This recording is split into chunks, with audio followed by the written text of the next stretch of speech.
Yes, so hi everyone and a warm welcome to our channel. I hope you are doing well. Studies and preparations are going on.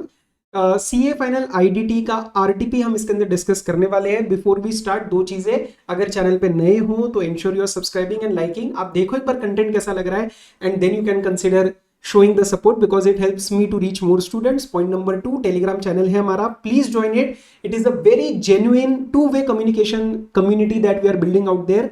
तो वहाँ पे discussions होते हैं, आपको एक support मिलेगा. जो अकेलापन रहता है सीए फाइनल का वो आपको नहीं वहाँ पे मिलेगा. So consider joining that. Link is available in the description. And obviously subject focus हमारा आईडीटी का रहता है. सारी चीजें मैं उसके अंदर पहले बता देता हूँ क्या कर रहे हैं, क्या प्लान हो रहा है. So it will help you a lot. ठीक है, आरटीपी की डिस्कशन स्टार्ट करते हैं. आपके बीओएस की साइट पे आपको मिल जाएगी आरटीपी. सो कैसी है सर आरटीपी? अच्छी है. ठीक है, अमेंडमेंट्स काफी टेस्ट हुए हैं एंड एमसीक्यूज भी अच्छे हैं.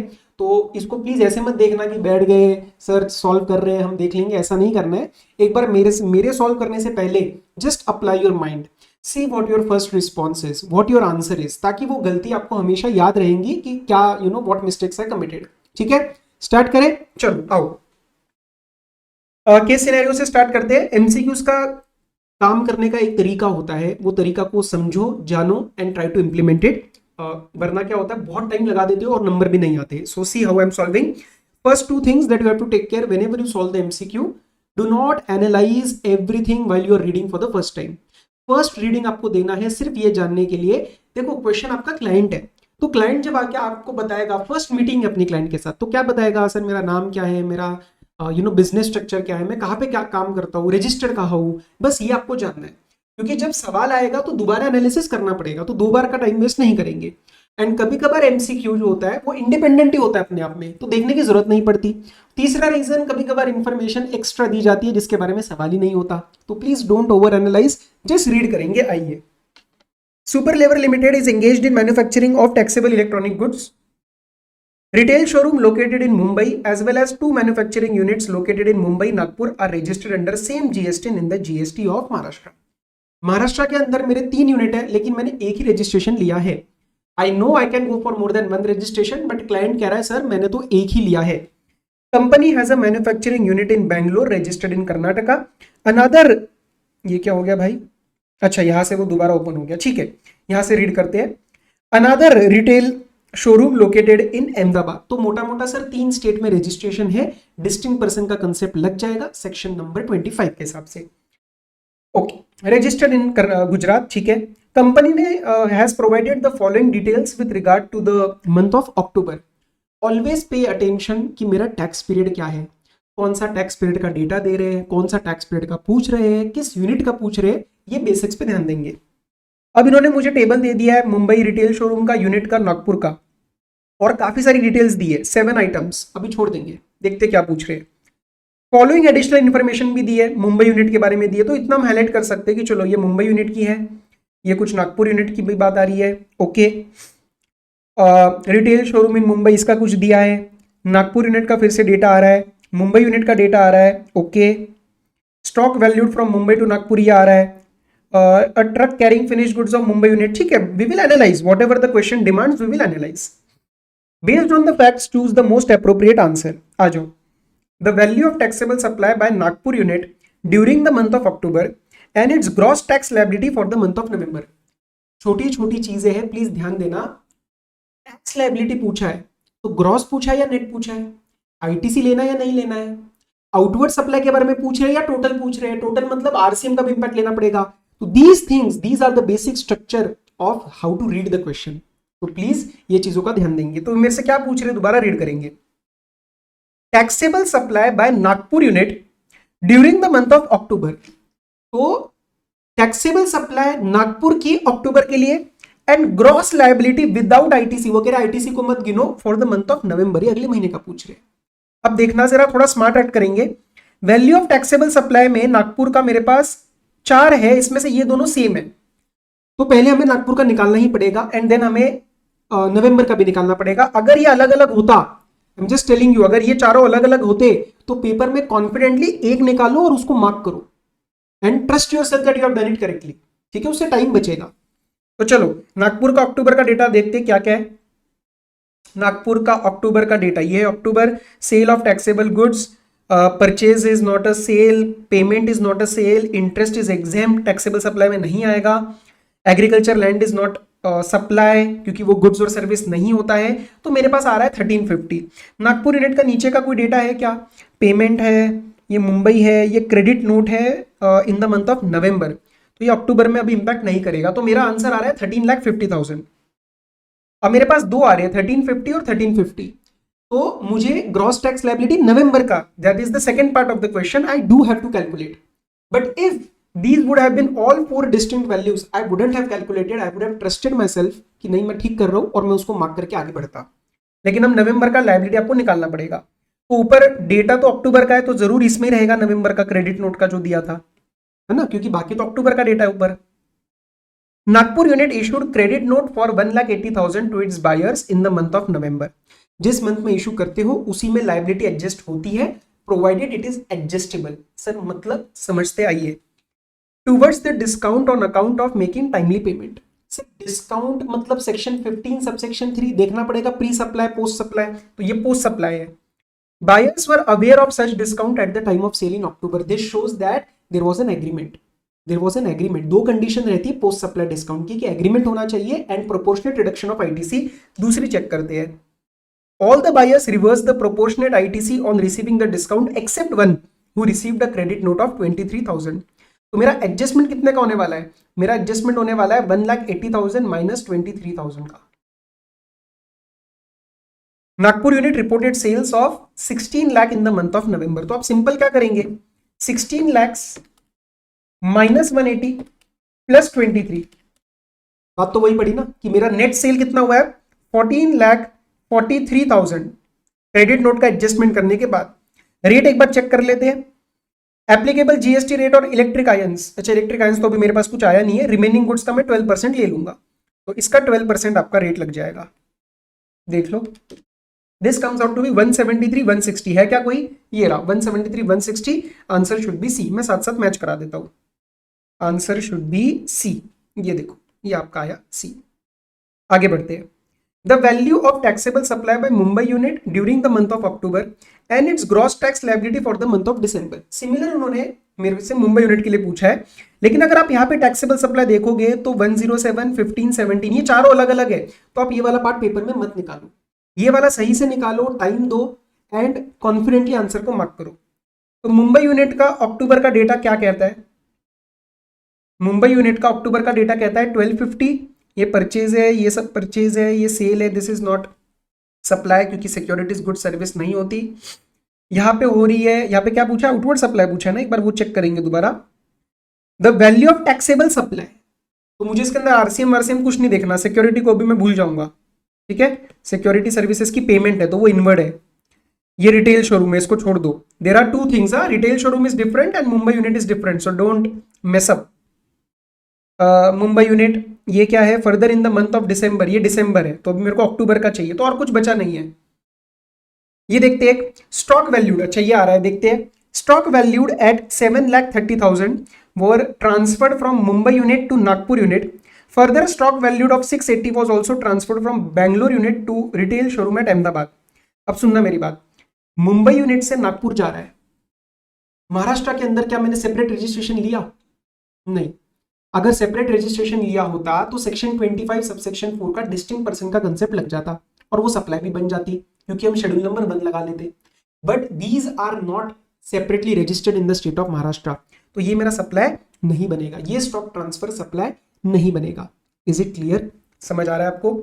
चलो, तो मेरा आंसर क्या बनेगा? सिर्फ एक, 12,50,000। I will have to confidently mark it, ठीक है। तो 12,50,000 आपका आंसर बनना चाहिए। आप प्रैक्टिस के लिए इसका लायबिलिटी निकालना, यही आएगा। आंसर मैच कर लेते हैं, 2 का डी आना चाहिए। ये देखो 2 का डी। चलो, which of the following statement is correct with regard to the gross tax liability for outward supply made by retail showroom at Mumbai. अब मेरा फोकस है रिटेल शोरूम पे। आ जा भाई, रिटेल शोरूम सेल हो रही है 650 की, लेकिन यहाँ पे नीचे इन्होंने मुझे ये दिया है रिटेल शोरूम के बारे में। Let's understand. October being the Diwali month, the retail showroom at Mumbai has sold combo pack of food processor and electric iron। Sir combo pack देखते ही दिमाग में क्या आना चाहिए? बंडल। बंडल मतलब कॉम्पोजिट या फिर मिक्स सप्लाई। अब क्या ये कॉम्पोजिट सप्लाई आपको लग रहा है फूड प्रोसेसर और electric iron? Answer is no. ये कॉम्पोजिट तो कहीं से भी नहीं समझ आ रहा सर, तो अपने को हाईएस्ट रेट लगाना पड़ेगा मिक्स सप्लाई का कंसेप्ट लगा के, ठीक है। चलो, अब ये डिस्काउंटेड रेट पे बेचा है। Each combo pack is sold at a price of 6000 out of the total sales of retail showroom reported above. Total above था 6,50,000। इसमें से 150 जो है वो कॉम्बो पैक का है, जिसके ऊपर मेरा हायर वाला रेट लगेगा। अभी देखेंगे रेट क्या है। Electric irons for specially procure, ठीक है। Few electronic irons has been sold individually, total sale is 36,000। तो ये इंडिविजुअल सेल हुआ है 36,000 का, और बचा हुआ क्या आया 650 माइनस 150 माइनस 36,000। पेपर में ना हो सके तो कैलकुलेटर भी करना चीजें, मुझे पता ही ओरली भी हो सकता था, बट थोड़ा सा माइंड के प्रेशर के कारण वो जल्दबाजी में ना गलती हो जाती है। So don't take that risk, ठीक है, बिल्कुल रिस्क नहीं लेने का। ओके 464, तो ये आ रहा है आपका 464, ठीक है। अब रेट देखते क्या क्या है। इलेक्ट्रॉनिक आयंस का रेट है 18%। Applicable rate of GST on electronic ions procured, तो मैं प्रोक्योर मतलब मैं मानूंगा कि भैया सेल का भी 18% मैं यूज करूंगा। And other remaining goods is 12%। तो अगर आप इसको बाइफरकेट करोगे तो ये आपका हायर वाले रेट पे जाएगा, क्योंकि this is a mix supply जिसमें 18 वाला भी है 12 वाला भी है। तो I will tax this eight 18%, ठीक है। एंड 36,000 का भी 18% आएगा, क्योंकि वो तो इंडिविजुअल रेट ही है, और इसका आएगा आपका 12%। तो इसका कैलकुलेशन करते हैं। 150 प्लस 36 इंटू 18%, उसको एम प्लस पे डाल दो, एंड 464 इंटू 12%, उसको एम प्लस में डालो। एमआरसी आना आएगा आपका 89,160। आ रहा है क्या कोई? देखो ग्रॉस पूछा था इसलिए मैंने आईटीसी का कुछ नहीं देखा, क्योंकि मैंने प्रोक्योर भी किया था बट आईटीसी नहीं देखा मैंने। So the gross liability without ITC for the month of October is coming out to be 89,160। Match हो गया ना आंसर? तो कॉन्फिडेंटली आगे बढ़ो, नीचे का मत देखो। थर्ड का ए आना चाहिए आपका, थर्ड का ए। चलो आगे आओ। Fourth, value of exempt supply bye Nagpur and Mumbai during the month of अक्टूबर। अब नागपुर में मेरे पास हो रहे मैच हो रहे हैं, तो मुझे दोनों निकालने पड़ेंगे, कुछ कुछ सेम वैल्यूज है। तो नागपुर और मुंबई का मेरे को निकालना है अक्टूबर का एग्जाम सप्लाई। नागपुर, ओ मेरे नागपुर भाई आजा। पेमेंट फॉर सिक्योरिटी ये आपका एग्जाम्प्ट है, ठीक है। बाकी तो नीचे ये एग्जाम्प्ट नहीं है। Okay this is not exempt, ये तो सप्लाई नहीं होती। अब बच्चे गलती करते हैं, एग्जाम्प्ट सप्लाई मतलब जो चीज सप्लाई होनी चाहिए पहले। Exempt supply section 2 clause 47 CGST, मतलब वो सप्लाई है बट एग्जाम्प्ट है, तो ये सप्लाई नहीं है। Land is not a supply, गलती मत करना। मुंबई यूनिट का निकालते हैं। मुंबई यूनिट का तो यहाँ पे है ही नहीं कुछ। Securities is not a supply, ये भी नहीं है। यहाँ पे तो आरसीएम का खेल है, ये रिटेल शोरूम है, ये नागपुर यूनिट है। ये हुआ है, ये क्या हुआ है इसको देखते हैं। ये दिसंबर मंथ का है ना, पूछा किसका है? पूछा अक्टूबर का है, तो बस और कुछ बचा नहीं ना, फिर तो नील ही बनेगा आंसर, है ना। तो मुंबई यूनिट का नील था, तो ये आप उल्टा कर सकते थे कि मुंबई यूनिट में 4 अलग अलग आंसर्स आ रहे थे, तो आप एक निकाल सकते थे, ठीक है। मुंबई यूनिट का एक नील, नील तो एक ही है ना, नील अलग अलग नहीं है। I am just telling you a way of solving कि मुंबई में अगर आपका पहले निकालते आप नील, तो बाकी तीनों में नील नहीं है, तो आपका यही आंसर बनता, तो आपका फोर्थ का ए बनना चाहिए। आंसर शुड बी फोर्थ का ए, ठीक है जी। चलिए आगे आइए, ये तो खैर हमने निकाल ही लिया। Value of exempt supply bye Nagpur and Mumbai for the purpose of reversing ITC under rule 42-43। Exempt supply एक चीज होती है, for the purpose of rule 42-43 अलग चीज होती है, जिसके अंदर हम आरसीएम को भी इंक्लूड करते हैं, सिक्योरिटीज का 1% भी लेते हैं, स्टैम्प ड्यूटी वैल्यू भी लेते हैं। तो अब इसमें देखते क्या क्या आ रहा है। नागपुर का नागपुर के भी दो सेम आ रहे हैं, चलो निकालना पड़ेगा इसको भी प्रॉपरली दोनों। नागपुर का निकालते हैं पहले। क्या ये 42-43 में आएगा? Answer is no. Interest is exempt but for the purpose of rule 42 and 43 unless they are banks it will be excluded, तो ये नहीं आएगा। Agriculture land stamp duty was paid, this is the relevant value, this is not relevant, this is not relevant, this is the relevant value कि मैं stamp duty किस पे कर रहा हूं। तो नागपुर के लिए आंसर बनेगा 1,85,00,000, और मुंबई के लिए क्या आंसर बनेगा वो भी देख लेते हैं। मुंबई के लिए ये सेल है, ये परचेज है, ये है सिक्योरिटीज। अब इसका मुझे 1% लेना पड़ेगा, इसका मुझे 1% लेना पड़ेगा, तो दैट विल बी 4,500। सिक्योरिटीज का purchase value is irrelevant for me, मुझे कहीं पे भी कोई फर्क नहीं पड़ता। तो 4,500, और स्टैम्प ड्यूटी इसने कितने पे करी है? 75 lakhs पे। So this will be relevant for me, this will not be relevant. तो 75 लाख प्लस 4,500, तो 75 लाख 4,500 मुंबई का आंसर बनेगा और इसका बनेगा 1,85,00,000। तो आ जाओ, नागपुर का क्या बना 1,85,00,000 और इसका 75 लाख 4,000, तो आपका आंसर बनेगा बी। फिफ्थ का आंसर बनना चाहिए आपका बी। बिल्कुल ठीक है जी। सिक्स पे आओ, Mumbai unit wishes to file an appeal against the order. अच्छा भाई देखते ऑर्डर क्या है इसके अगेंस्ट, यहाँ पे कुछ हो रहा था। A truck carrying finished goods of Mumbai unit was intercepted by PO. PO was of the view that e-way bill was not prepared as per the provisions of GST law. Truck along with the goods was seized under section 129. Seizure order was passed on October 23, communicated to Mumbai unit on October 24. तो मेरे पास communication कब आया है 24 October को। This is important because whatever the limitation periods are they will start from the day I receive the notice. देखते भाई साहब इनको अपील में क्या इन्होंने ऑप्शंस दिए मुझे। Mumbai unit wishes to file an appeal against the order passed by PO authorizing the seizure of the truck and the goods transported. Which of the following statement is correct? There is no appellate remedy. गलत क्यों नहीं है भाई, मैं appellate authority क्यों नहीं जा सकता? Mumbai can directly file an appeal to the High Court as the GST 8 is yet to be constituted. मुझे एक बात बताओ, ये आपको कंफ्यूज कर रहे हैं। अपील कहाँ जाएगी? appellate authority। तो appellate authority तो एग्जिस्ट करती है ना, ट्रिब्यूनल नहीं है, तो अभी कंफ्यूज नहीं होना है। ये अपने आप में ठीक है fact, but the appeal is to be filed to the appellate authority.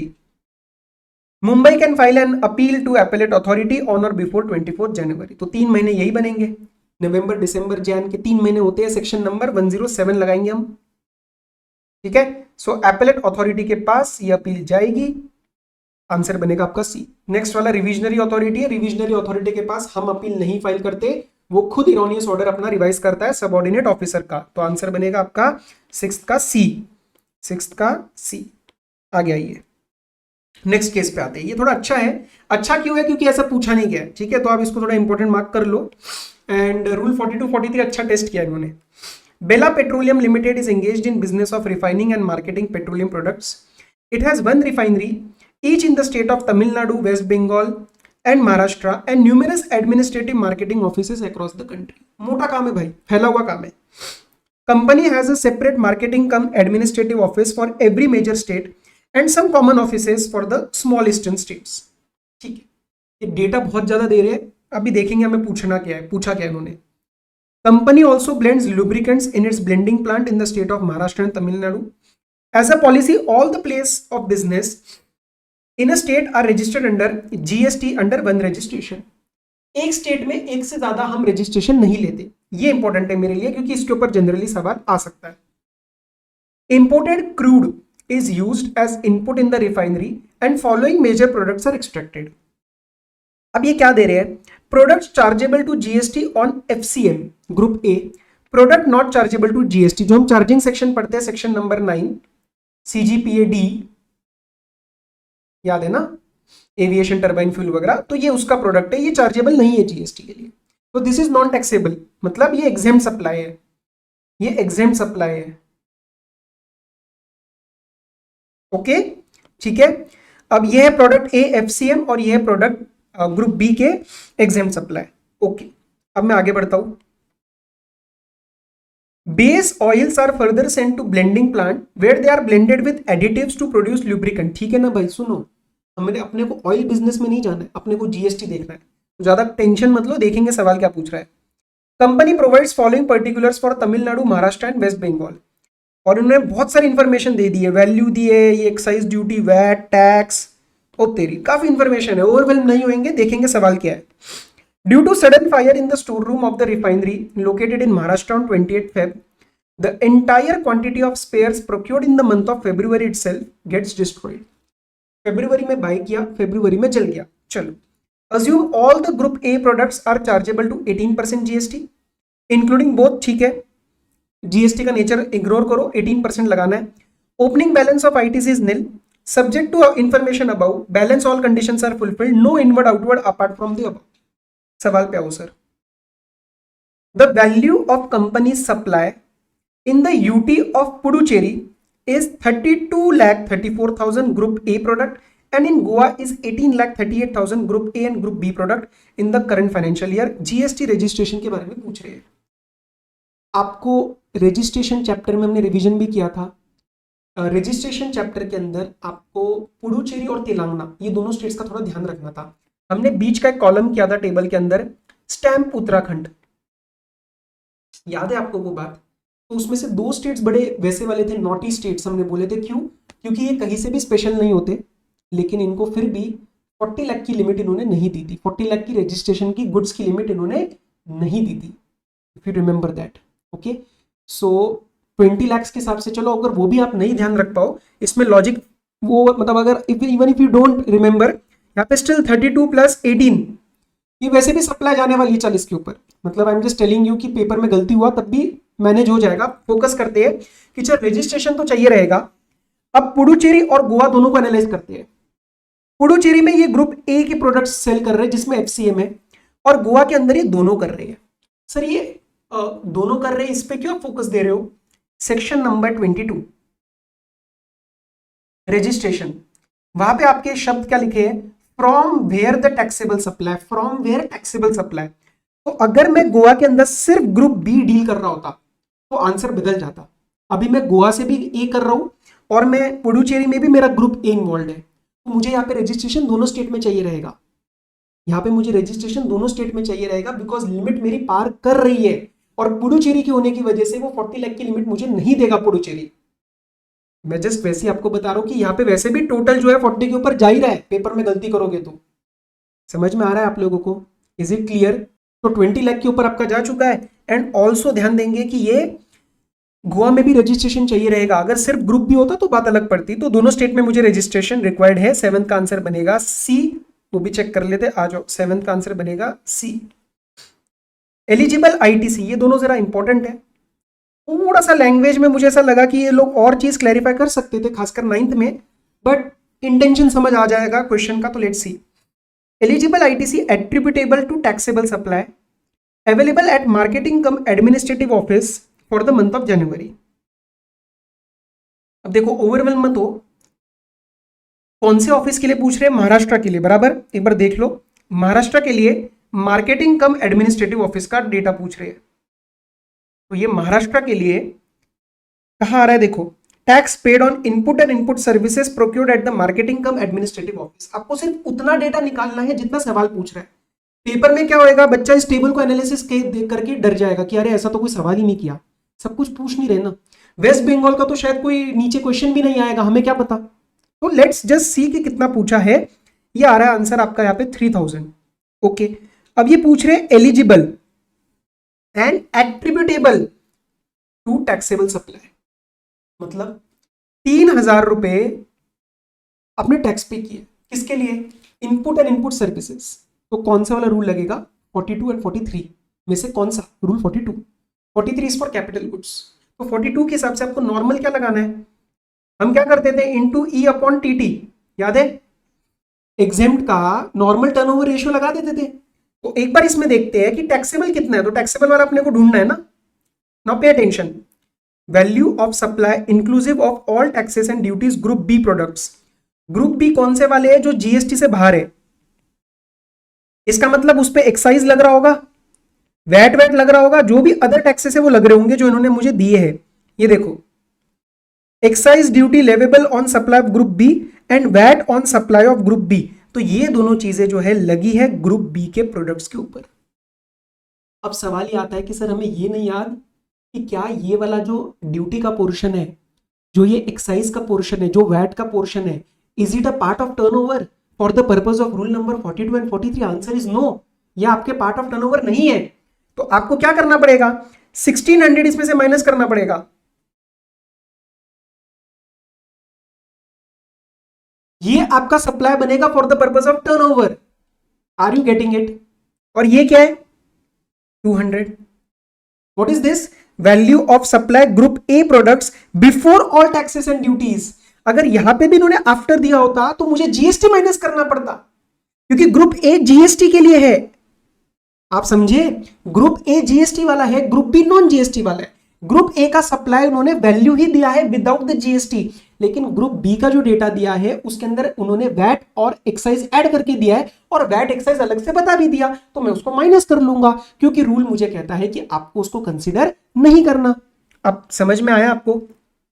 चलो, अब आगे बढ़ते हैं, तो ये क्या बनेगा, टोटल देखो इसका भी 1800 बना, और ये क्या बना, ये है 200, टोटल कितना हुआ 2000। और उसमें से मेरे को किस पोर्शन के लिए आईटीसी मिलेगा, मुझे इस पोर्शन के लिए आईटीसी मिलेगा, क्योंकि ये चार्जेबल है, ये एग्जाम नहीं है, ये एग्जाम नहीं है, ये एग्जाम्ड है। सर क्यों एग्जाम्ड है, अरे बेटा जी वो नॉन टैक्सेबल है ना, तो सेक्शन 2 क्लॉज 47 में एग्जाम सप्लाई की डेफिनेशन में नॉन टैक्सेबल आता है।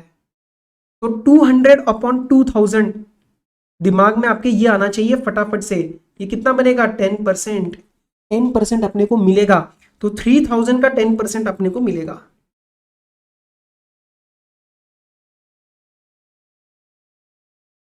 समझ में आया आपको ये बात, ये बी आंसर आना चाहिए आपका, ये अच्छा सवाल है, ऐसा आया नहीं है ज्यादा पहले, तो बी में आपका ये बनेगा 300। ठीक है, आओ, eligible ITC attributable to taxable supply, वही टर्नओवर लगाना है, in respect of capital asset procured in the state of Tamil Nadu. अब कैपिटल एसेट में क्या हो जाता है ना, कहानी थोड़ी पलट जाती है। आप लगाते हो रूल नंबर 43, आप आईटीसी पूरा लेते हो और फिर मंथ बाय मंथ उसको रिवर्सल करते हो डिवाइड बाय 60 करके, ये आपको भूलना नहीं है, ये भूलोगे तो गड़बड़ होएगा। तो capital asset for the purpose of Tamil Nadu मैंने कितना लिया है, टेबल कौन सा है भाई, पहला वाला कॉलम है, कैपिटल एसेट ढूंढो इसके अंदर, input spare input capital asset ये वाला, क्योंकि तमिलनाडु का मेरा पहला कॉलम है। तो 12,000 पे मुझे एडजस्टमेंट करना पड़ेगा, तो मैं 12,000 लूंगा, लेकिन मुझे इसमें से कुछ चीज माइनस करनी पड़ेगी। क्या, वो amount which is attributable to exempt. कैसे करूंगा, 12,000 डिवाइडेड बाय 60 किया सबसे पहले, ठीक है, वो आया आपका 200 into E upon T T. For the purpose of January आपका ई अपॉन टोटल टर्नओवर कितना आ रहा है वो हम देख लेंगे सेम तरीके से। देखो ये है 1650 group B, 1650 minus 500 minus 250, 1650 minus 500 minus 250, ये बनेगा 900, ये बनेगा आपका, मतलब एग्जेम्प्ट वाला बनेगा आपका 900 और टैक्सेबल वाला है 100। तो 90% is reversal, 90% of 200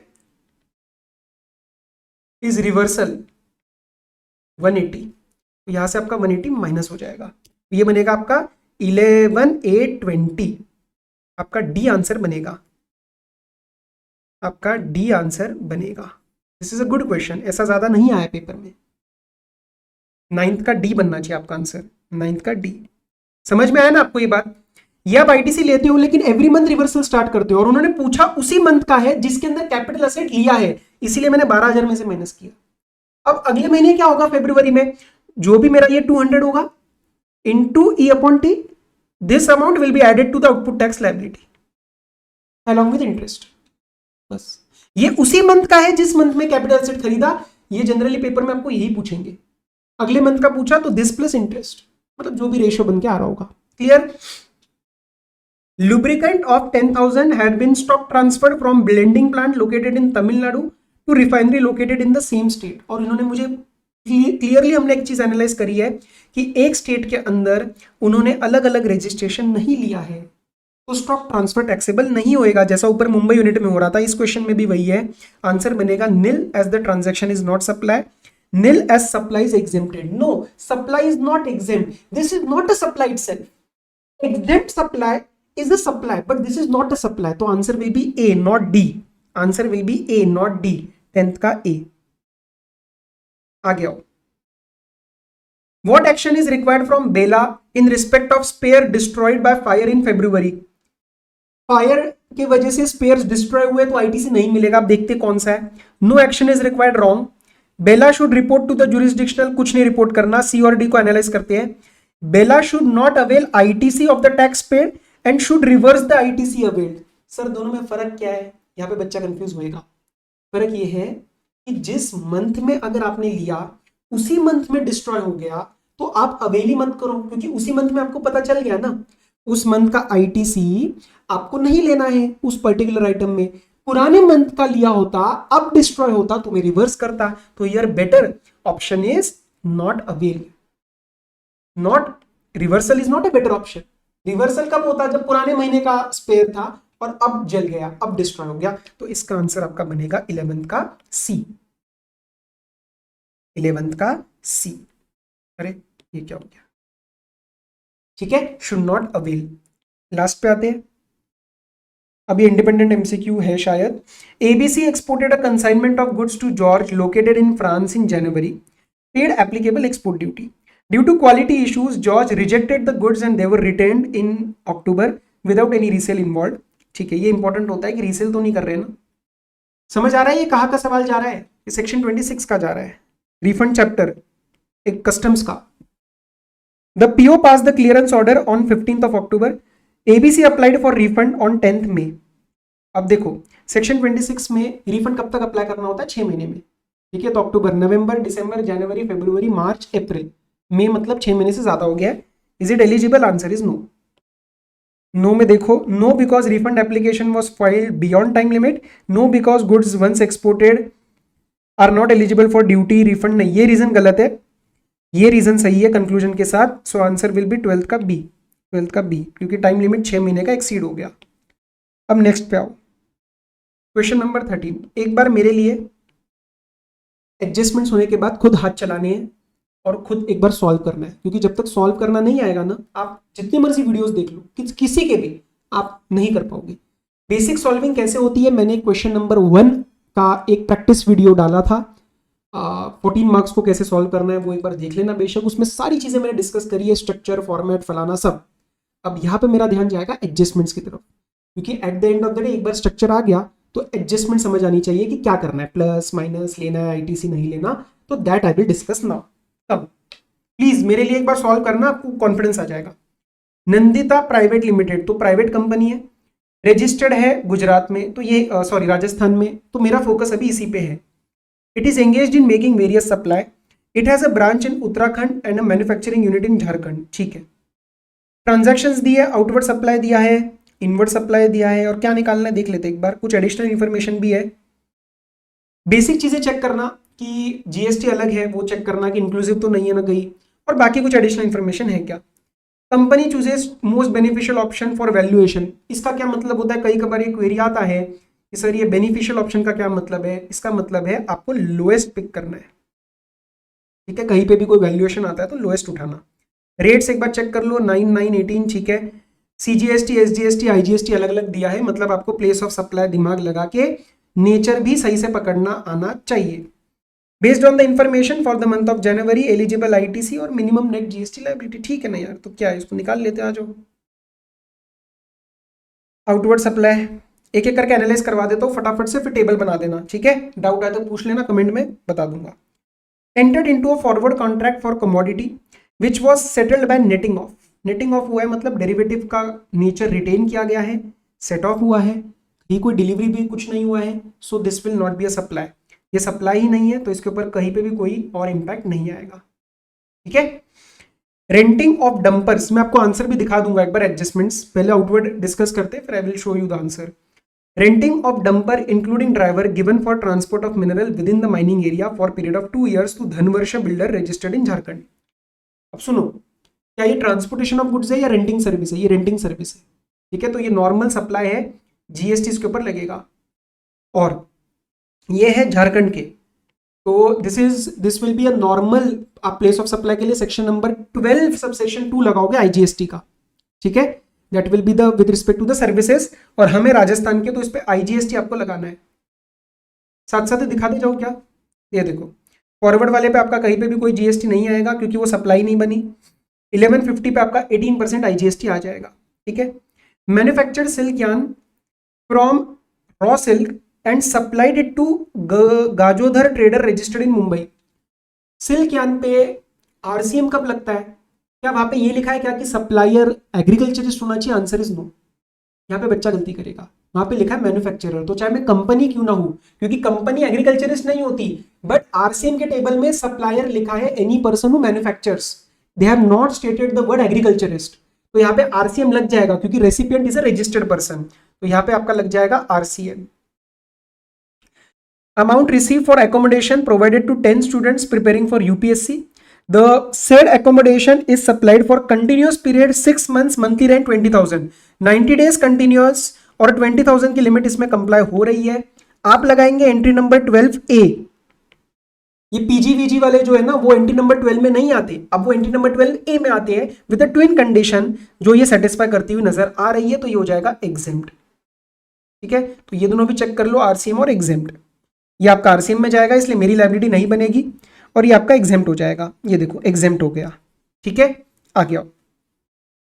supplied branded electronic goods to a consignment agent in Suhasini traders in Jodhpur Rajasthan.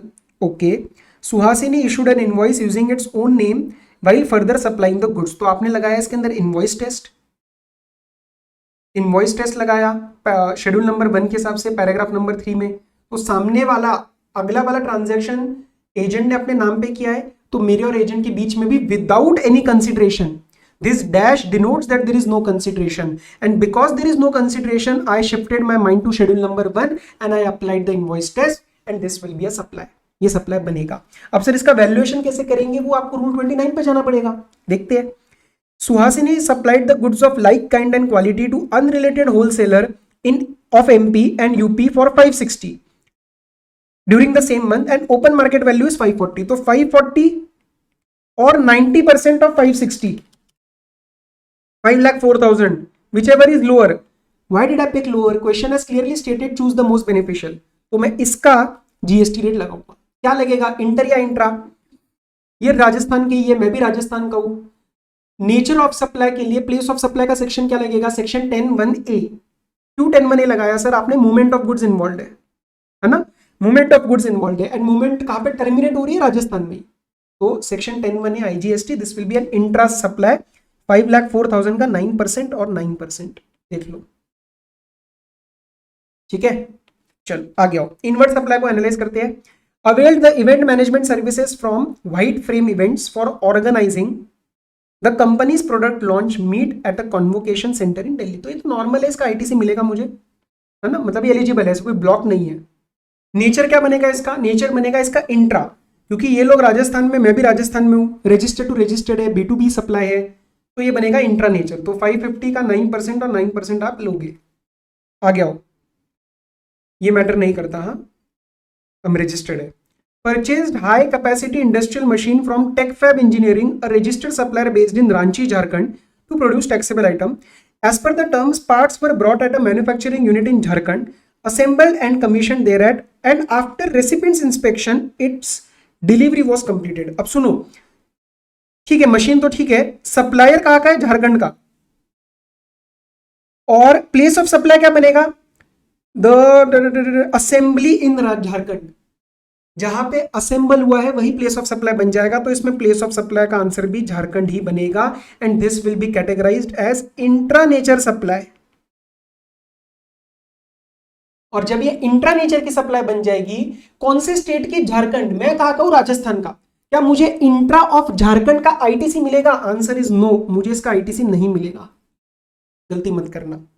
Purchase 3 electric scooters with engine capacity of 25 cc for use of its employees within the office premises nearby client location. क्या ये motor vehicle है? No, ये motor vehicle नहीं है। Less than 4 wheeled up to 25 cc is not a motor vehicle. Block credit के concept में हम पढ़ते हैं।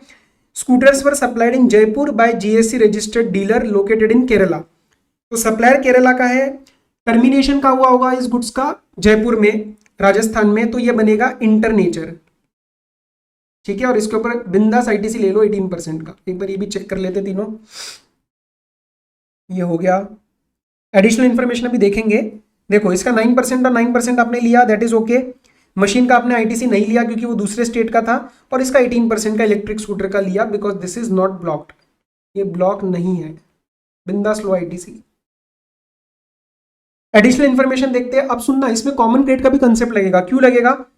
कॉमन क्रेडिट के लिए ना आपको सवाल अलग से आके नहीं बताएगा कि सुनो ना कॉमन क्रेडिट का एडजस्टमेंट लगाओ, वो आपको खुद दिमाग लगाना है। ये आ गया आपका सिक्योरिटीज, तो इसका 1%, रिमेंबर राइट, इसका 1% लेना है। फिर ये तो ठीक है, आरसीएम वाले को भी आपको एग्जाम में गिनना है for the purpose of rule 42, 43, ये एग्जाम तो रहेगा ही। So you have to apply common credit also. पहले एडिशनल इंफॉर्मेशन देखते हैं। Some taxable goods were transferred to the company's branch office in Uttarakhand for promotional gifting. Invoice value was 240, but open market value was 280. Question number 1, क्या ये supply है? बिल्कुल supply है। Distinct person है, state अलग है, तो पहले तो ये लगाना दिमाग कि सप्लाई है या नहीं, फिर वैल्यूएशन पे आएंगे। अब सर क्या इसका वैल्यूएशन करेंगे? बिल्कुल करेंगे। कैसे करेंगे? रूल नंबर 28 लगा देंगे। अब सर उसके अंदर इनवॉइस वैल्यू को एक्सेप्ट किया जा सकता है if the recipient is eligible for full ITC, but pay attention my dear friend, pay attention, it is for promotional gifting by branch. ये ब्रांच आगे गिफ्ट करने वाला है, और अगर कोई बंदा आगे गिफ्ट करने वाला है तो उसका इनपुट का आईटीसी उसको नहीं मिलता। It means the recipient is not available, is not eligible for ITC. Other block credits में हम ये पढ़ते हैं सेक्शन 17 में। तो बिकॉज उसको यहां पे आईटीसी नहीं मिलेगा, invoice value can not be accepted as deemed open market value. 2,80,000 will be the answer of supply.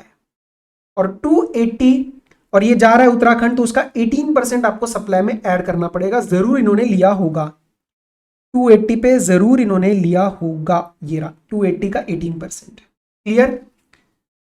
Nandita had secured a loan for 120 CR in the month of April from Money Bank Rajasthan. Penal charges were levied by Money Bank in the January in compliance since it failed to comply with the material terms and condition. कई लोगों को ये एकदम से याद नहीं आएगा, but बता दूं, पेनल चार्जेस के ऊपर देयर इज वन क्लैरिफिकेशन जो आपकी पार्ट ऑफ अमेंडमेंट्स है। उस पेनल चार्जेस के ऊपर क्लैरिफाई करा गया था कि they are in the nature of penal interest only, and this is not for tolerating but this is for not tolerating. ये लाइन आपको नहीं याद है, इसका मतलब रिवीजन नहीं हुआ है, मैं रिपीट कर रहा हूं।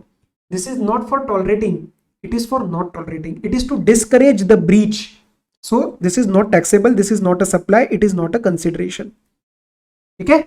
तो यहां पे 26 लाख के ऊपर कुछ भी मत लेना, मतलब 26 lakh is not a supply, उसके ऊपर मैंने जीएसटी वगैरह नहीं पे किया होगा। अब रही बात आपके कॉमन क्रेडिट के एडजस्टमेंट की। कॉमन क्रेडिट में ई अपॉन टी करना है, मैं आपको एग्जाम बता देता हूं क्या क्या लेना है। 18 लाख का 1% ऐड करो, 18 लाख का 1% एम प्लस पे डालो। रेंटिंग ऑफ डंपर एग्जाम नहीं, मतलब ई नहीं है, ऊपर में अभी न्यूमरेटर निकाल रहा हूं। मैन्युफैक्चर दिस ये 80 लाख ऐड करो। ओहो एक सेकेंड ना, 18,000 प्लस 80 लाख प्लस 2 लाख, और ये तो प्रॉपर आपका सप्लाई हुआ है। बाकी तो इसके अंदर और कोई सप्लाई तो नहीं है ना, एग्जेम्प्ट वाली नहीं है, एग्जेम्प्ट नहीं है। हाँ, तो आपका न्यूमरेटर बनेगा 82,18,000, डिनोमिनेटर आप निकाल लेना, मैं एक बार दिखा देता हूँ इसमें भी। 82,18,000 आपका एग्जेम्प्ट आना चाहिए, क्योंकि वहीं पे आपको डाउट आएगा। ये रहा 82,18,000, डिनोमिनेटर में सब कुछ ऐड करना है बस, और कुछ भी नहीं। ठीक है सर, जो हम ये 1% वगैरह ऐड करते हैं, ये क्वेरी आता है, सिक्योरिटीज का 1% ऐड किया, आरसीएम वाला 80 लाख ऐड किया, वो डिनोमिनेटर में भी आएगा, बिल्कुल आएगा। जो चीज आप एग्जाम टर्नओवर बोल रहे हो तो वो टोटल टर्नओवर में भी आएगा, बट इंटरेस्ट अगर कहीं होता है तो वो एग्जाम से बाहर हो जाता है, पर डिनोमिनेटर में रहता है। हम उसको नॉर्मल टर्नओवर का पार्ट मानते हैं, हम उसको एग्जाम नहीं मानते, तो ये गलतियां मत करना प्लीज। बाकी रिवीजन में मैं आपको फिर से ही बता दूंगा। आगे बढ़ते हैं अब जरा नेक्स्ट सवालों की तरफ, मेन आपके खत्म हो चुके हैं। चलो नेक्स्ट पे आते हैं। Akarsha Traders, a registered supplier under GST in UP, had their GST registration cancelled retrospectively with effect from 1st September of the current financial year. Cancellation order was passed on 15 September. ठीक है, तो 15 दिन retrospective हुआ है. Is it possible? Answer is yes.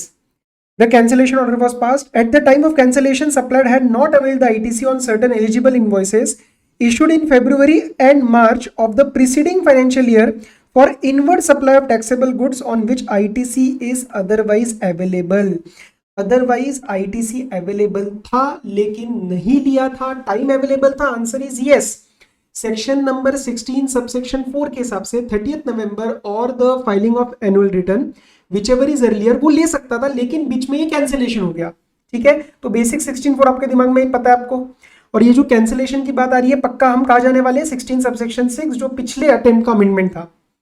Subsequently, on filing of application of revocation, the cancellation was revoked by the PO on 15th of December of the current financial year.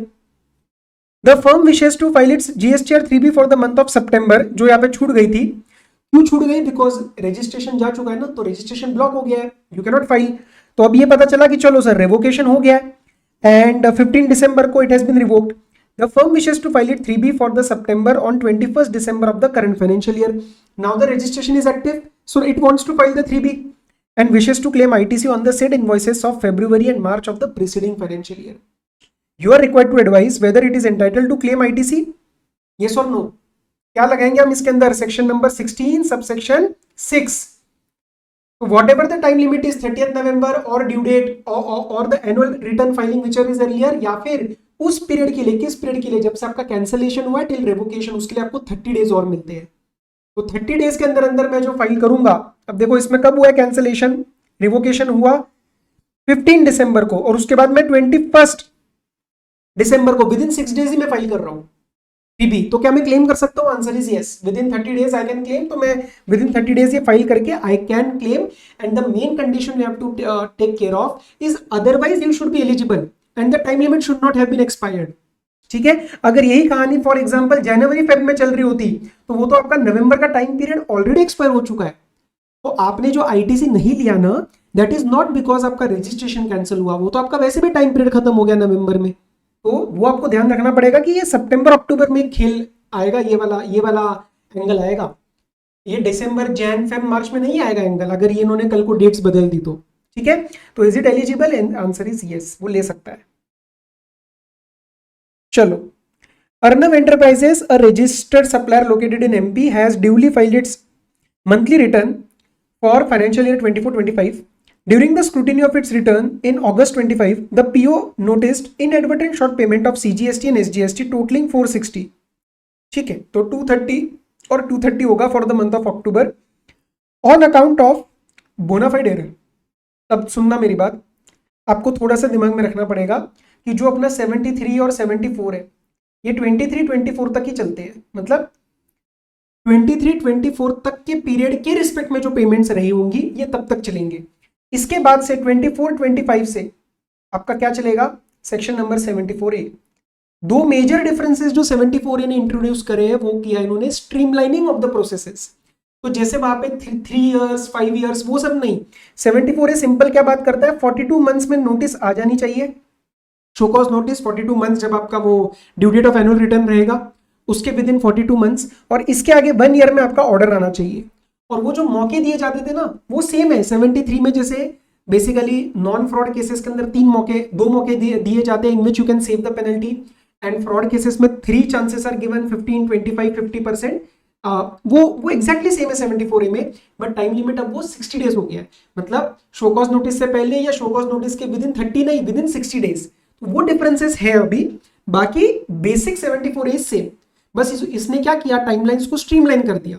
तो 73, 74 में अलग अलग चलता था, वो 74A ने स्ट्रीमलाइन कर दिया, बट मौके वो 3, नॉन फ्रॉड में 2 एंड फ्रॉड में 3, that is exactly the same. Clear? चलो आओ देखते हैं। Before the issuance of the show cause notice bye PO, Arnav enterprises paid tax of 1 lakh on the basis of its own ascertainment, मतलब 50+50 इसने पे कर दिया on its own ascertainment along with interest and penalty if any on 15th of September and inform the PO in writing. Notice कब आया है? During the scrutiny. ठीक है ये हो गया। अच्छा, इन्होंने बोल दिया कि before issuance of show cause उसने फाइल कर दिया है। तो भी देखते हैं मेरे को क्या सवाल पूछे जा रहे हैं। Ascertain the last date by which show cause notice determine assuming, ये 4 पार्ट से, और नीचे क्या पूछ रहा है, in each of the above case will your answer be different if the short payment is on account of fraud, other facts remaining the same? Assume the due date for furnishing of annual return has not been extended and the limitation period of 74A has also not been extended. तो normal annual return का due date 31 दिसंबर रहता है, उसमें कोई extension नहीं है। 74A जो हम पढ़ते हैं वही आपको लगाना है। Ignore the computation of interest, question पूरा पढ़ना, कई कबार एक्स्ट्रा एनालिसिस करके बैठोगे तो कुछ नहीं करना, 18% वगैरह कुछ नहीं। अब इसको एनालाइज करते हैं फटाफट से, आ जाओ। नॉन फ्रॉड और fraud. Ascertain the last date by which the show cause notice can be issued by the PO for amount of tax short paid by Arnav Enterprises. इसमें दोनों में आंसर आपका सेम रहेगा, that will be 42 months. तो 12 3 36 और आपके 4, तो मतलब 3.5 years will be remaining the same. तो दिसंबर कौन सा डेट है ये देखो, कौन सा ईयर है, 24-25, दिस इज 24-25 की due date of annual return क्या रहेगी, 31 दिसंबर 25। इसके आगे आप 3.5 साल जोड़ोगे, ठीक है, so that will B 26, 27, 28 and 29, 6 महीने, 30 जून 29। 30th June 2029. This will remain same in both the cases. 30th June 2029. ठीक है. Determine the amount of penalty if any payable on amount of tax of 1 lakh, जो भाई साहब ने खुद पे किया है, along with the interest on 15 सितंबर. इसने बिफोर शो कॉज नोटिस कर दिया. तो अगर ये नॉन फ्रॉड का केस रहेगा तो there will be no penalty, but अगर ये फ्रॉड वाला केस रहेगा तो इसको 15% पेनल्टी पे करना पड़ेगा. This is the chance number 1. This is the chance number 1. तो that will B 15,000 he will pay. Assuming the PO decides to issue a show cause notice under 74A on 10th October, क्योंकि balance जो है ना 460 minus 1 lakh 360 के लिए he will issue the notice, right? Determine the maximum amount of tax for which he can issue the show cause notice, that is 360. Last date by which the PO should issue an order, that is 1 year. 1 year from the or show cause notice date. तो 10th October के आगे 1 year आपका लग जाएगा. Actually 9th October होना चाहिए वो, 10th के आगे 1 साल, लेकिन वो 10th ही लेते हैं, बहुत बारी ऐसी है, तो इन्होंने शायद आंसर में भी वही दिया है, 10th अक्टूबर 1 साल आगे 2026. Assuming the show cause notice is issued by the PO on the said date. हाँ, तो इसके आगे आप 1 year ले लेना. ठीक है. And again the answer will B same for both the cases because streamline हो गया है. In continuation of the subpart 3, if the PO issues a show cause notice on 10th October for amount of tax so collected and earner decides to pay the said tax, मतलब 360 वाला बचा हुआ, along with the interest on 5th December. अब इसके बीच में difference देखो कितना बन रहा है. 60 डेज में अगर पे करेगा तो वो मौका उठा सकता है सेकेंड चांस का. Second chance is the last chance in non fraud, and fraud वाले में 3 चांसेस होते हैं, तो सेकेंड चांस के बाद एक और मिलता है. तो वी विल सी 10th अक्टूबर के आगे 5th दिसंबर, तो अक्टूबर नवंबर दिसंबर, तो 60 डेज के अंदर अंदर है. तो अगर ये नॉन फ्रॉड केस होगा तो इसको again there will be no penalty, but fraud का केस हुआ तो उसको 15 नहीं 25% पे करना पड़ेगा. 25% of the tax, 25% of the tax. ठीक है. सो आई थिंक ये आपका हो जाएगा. एक बार प्लीज रिव्यू कर लेना. 74A आंसर्स सारे हमने कर लिए discuss. Appellate authority passed an order against Venue Automobiles demanding IGST of 1200 crore. Venue Automobile wishes to file an appeal against the order of appellate authority. It admits the liability of 100 crore but wishes to litigate the balance amount and files an appeal to the appellate tribunal. Determine the amount of pre-deposit. तो बड़ा ही simple है. Again amendment का area है. काफी amendments इन्होंने test किए which is very very good actually. तो आप जो एडमिट करते हो वो तो भैया पूरा पे करेंगे. ठीक है. Liability along with what ever interest penalty everything will go, plus the amount in dispute. कितना बचेगा sir amount in dispute? 1100 crore बचेगा, है ना. 1200 में से 100 माइनस करो ना. अब 1100 करोड़ में जब आप एपेलेट ट्रिब्यूनल के पास जा रहे हो तो आपको एडिशनली अब 10% जमा करना है, लिमिटेड टू 40 CR, क्योंकि मैं आईजीएसटी की बात कर रहा हूं, वरना मैं 20 CR बोलता सीजीएसटी के लिए. तो आप इसका 10% लोगे, दैट इज 110 लिमिटेड टू 40. तो whichever is lower, answer will be 40 and 40 plus 100 total 140 CR जो है आपको पे करना पड़ेगा डिपॉजिट के फॉर्म में. ठीक है. 140 CR आपको पे करना पड़ेगा टोटल डिपॉजिट के फॉर्म में. इन्होंने ना नीचे ये नोट दिया है. ये नोट अभी नहीं आया था, ये लास्ट अटेम्प्ट में आया था, क्योंकि रियल लाइफ में अभी ना GST appellate tribunal is not active. तो कहाँ पे करना होता है, ये आप जीएसटी पोर्टल पे पे करते हो and you give an undertaking to the PO that whenever the constitution will be done and it will be active I will file the appeal. ठीक है. ये आपको एक अंडरटेकिंग देना होता है. तो इसके बारे में आप ब्रीफ नोट पेपर में दोगे तो एग्जामिनर काफी खुश हो जाएगा. आईसी आपसे प्रॉपरली एक्सपेक्ट नहीं कर रहा क्योंकि उसको फुट नोट के फॉर्म में ही दिया है, बट दे देना पेपर में, कोई दिक्कत नहीं है, अच्छा लगेगा उसको. ABC Insurance, registered insurer in Maharashtra, is engaged in providing insurance service. During the current financial year, company entered into following transaction. तो पैराग्राफ नंबर 9 और paragraph number 10, schedule number 1, newly added amendment का है ये question. Again let's see. ABC enters into co-insurance with XYZ,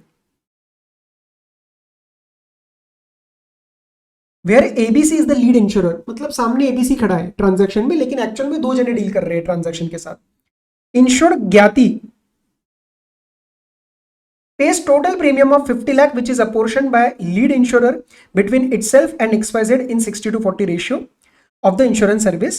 ABC agreed to discharge entire GST liability on full amount of premium. तो भैया सुनो मेरी बात, इस 50 लाख पे पूरा ABC ने GST पे कर दिया. तो इन दोनों में जब आगे दोबारा ट्रांजैक्शन किया जाएगा उस रेशियो का, तो क्या दोबारा XYZ उसके ऊपर कोई GST डिस्चार्ज करेगा? Answer is no, this is not a supply. Actually doubt क्यों आया, रियल लाइफ में प्रॉब्लम क्यों आया? क्योंकि एबीसी ने ज्ञाति के साथ पहले डील किया, फिर एबीसी XYZ के साथ डील कर रहा है। तो ये पैराग्राफ नंबर 9 है, एकदम डायरेक्ट पैराग्राफ नंबर 9 लग रहा है शेड्यूल नंबर 1 का, और ये पैराग्राफ नंबर 10 लगेगा। आओ, a large industrial plant needs an insurance of 500 crores. It approaches ABC for the same. However, since ABC is unable to underwrite the entire risk alone, it enters into reinsurance with the reinsurer PQR. अब सुनना, ये client है, ये ABC है, और ये नीचे PQR है। सर ऊपर और नीचे वाले में फर्क क्या है? को इंश्योरेंस में हम दोनों साथ में ही आते हैं आपके पास, लेकिन री इंश्योरेंस में मैं आपके पास आता हूं और फिर मैं बाद में डील करता हूं अलग से। दिस इज नॉट को इंश्योरेंस, दिस इज री इंश्योरेंस। पूरा ट्रांजैक्शन मैंने पहले किया, लेकिन उस ट्रांजैक्शन का पार्ट मैंने आगे सीड कर दिया। सीड मतलब CED, मैंने आगे वाले से डील किया फिर से। को इंश्योरेंस में इन ट्रांजैक्शन ऑल्सो हम दोनों साथ में ही आते हैं। ऐसा नहीं कि मैं पूरा ट्रांजैक्शन पहले डील करूंगा, हम दोनों का नाम रहेगा, लेकिन हाँ इंश्योरेंस का वो प्रीमियम और GST की लायबिलिटी मैं पहले अकेला डिस्चार्ज कर रहा हूं। तो को इंश्योरेंस एंड री इंश्योरेंस को सेम मत मानना, गलती हो जाएगी। The total premium charge is 50 lakh. Insurer ABC pays reinsurance premium of 20 lakh to PQR। तो सुनो, इसने इसको 50 लाख रुपए दिया और इसने इसको 20 लाख रुपीस दिया, क्योंकि उतने आगे सीड हो गया ना, तो वो अमाउंट उसमें चला गया। ठीक है, 20% आगे चला गया। ओके, नॉट 20%, मतलब 20 of 50। Insurer ABC pays reinsurance premium of 20 lakh to PQR। This allows ABC to manage its risk. ठीक है, while paying this amount to PQR, ABC deducts a ceding commission। ध्यान से सुनना, ये बच्चों को कभी कभार समझ में नहीं आता है, सुनो। while paying this amount to PQR मतलब out of this amount, ABC deducts a ceding commission of 1 lakh which it has charged for services it provides to PQR Insurance Limited। इसने बोला भैया इसमें से ना मैं 1 लाख रुपए काटूंगा सीडिंग कमीशन, मैं तुम्हें काम दे रहा हूं, और प्लस उसमें ना क्या होता है, एडमिन एक्सपेंसेस भी बहुत लगते हैं। तो ABC कह रहा है वो तो सब मैंने खर्च किया है, इसको क्लाइंट बना के जब मैंने ये चार्ज किया तो मैंने काफी सारा खर्चा किया है, तो जब मैं तुझे प्रीमियम प्रोपोर्शनेटली दे रहा हूं तो खर्चा भी तो दूंगा ना, तो खर्चा मैंने माइनस कर दिया, तो I will pay you net 19 lakh. सवाल ये उठता है कि ये 1 लाख के रिस्पेक्ट में क्या ABC ने PQR को कोई सर्विस दी क्या? Because ABC is charging this. Deduction from outflow is a inflow. मैं आपको 100 रुपए दे रहा था और मैंने उसमें से 10 रुपए काट लिए, तो मतलब मैंने 10 रुपए अर्न किए। तो ABC ने वो जो 1 लाख काटा, क्या इसके ऊपर ये कोई सप्लाई है? Answer is no. ये पैराग्राफ नंबर 10 ने क्लैरिफाई किया। उसके लिए कंडीशन होती है दैट PQR पूरा 20 लाख के ऊपर सब कुछ GST पे कर रहा है। उन्होंने क्लियरली बोला है PQR page GST on gross insurance premium including seeding commission. अगर ये पैराग्राफ नंबर 10 नहीं होता तो सुनना क्या होता, PQR 20 पे GST पे करता और ABC 1 पे GST पे करता, लेकिन वो पैराग्राफ की वजह से 20 पे GST लग रहा है, 1 पे नहीं लगेगा। वही दोनों चीजें उन्होंने पूछी है। आ जाओ नेक्स्ट पे चलते हैं। IGCR।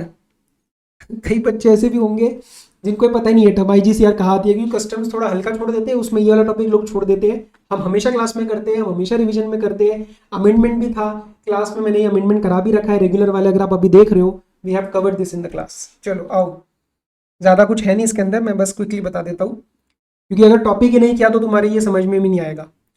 Suhasi electronics and importer availed the benefit of notification and imported raw material for manufacturing LED panel. No condition or time period was specified with respect to re-export of defective goods so imported। जिन्होंने किया उनको समझ आ रहा है ये कहा जा रही है बात। Goods were imported on 10 Feb. However, small portion was found to be defective and remained unutilized due to production shift in the company. It approached you for the advice on the basis of ICGR। सीधा आओ सवाल पे, whether Suhasi can re-export the unutilized defective goods? Answer is yes। जितना जितना पूछ रहे हैं उतना उतना आंसर करना है, पेपर में शो ऑफ मत करना ज्यादा। If yes, what is the maximum permissible time period? Permissible time period जो रहता है वो पहले नोटिफिकेशन में देखना होता है, जिस नोटिफिकेशन में इन रूल्स को रेफर करा गया है। अगर नहीं तो अब time is 1 year, extendable with 3 months.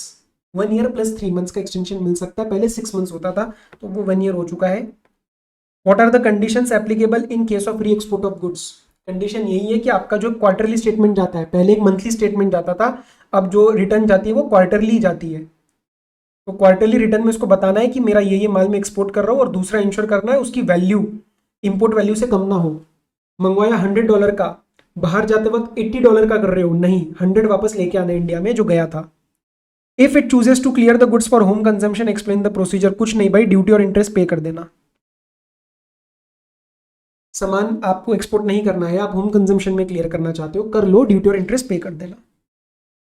आ जाओ, ये आप खुद कर सकते हो own, this is not new, this is a repeat question. बस बता देता हूँ मेन बात क्या रहती है। इस टेबल में देख के थोड़ा सा कंफ्यूजन होता है। कॉन्ट्रैक्ट प्राइस दी है, चेंज प्राइस दी है, निगोशिएटेड प्राइस दी है। मुझे किसी चीज से कोई मतलब नहीं है, मुझे सिर्फ इससे मतलब है कि how much I am paying, and provided I am paying it before the import is complete. India में गुड्स आने से पहले जो प्राइस निगोशिएट हुआ वो मेरा फाइनल है। ये भी रिपीट क्वेश्चन है, ठीक है। एक केस लॉ के ऊपर है, बेकेलोरी करके एक केस लॉ है, मैं आपको नाम दिखा देता हूं, आपको याद आ जाएगा। हम करते हैं इसको बेकेलोरी, तो ये वैसा ही है, ठीक है। मैं बता देता हूँ quickly.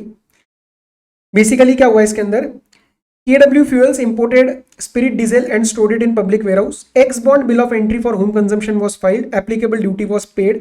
PO passed an order for clearance. Payment कर दिया, क्लियरेंस ऑर्डर आ चुका है। Owing to highly inflammable nature of the commodity, importer made an application to permit the storage of diesel in the warehouse until actual clearance. वो कह रहा है sir PO साहब, सब कुछ ठीक है, पे वे तो मैंने कर दिया है, लेकिन बहुत डेंजरस सब्सटेंस है, मेरे को 2-4 दिन लग सकते हैं एक्चुअल क्लियरेंस कराने में, मैं छोड़ दूं भी वेयर हाउस में।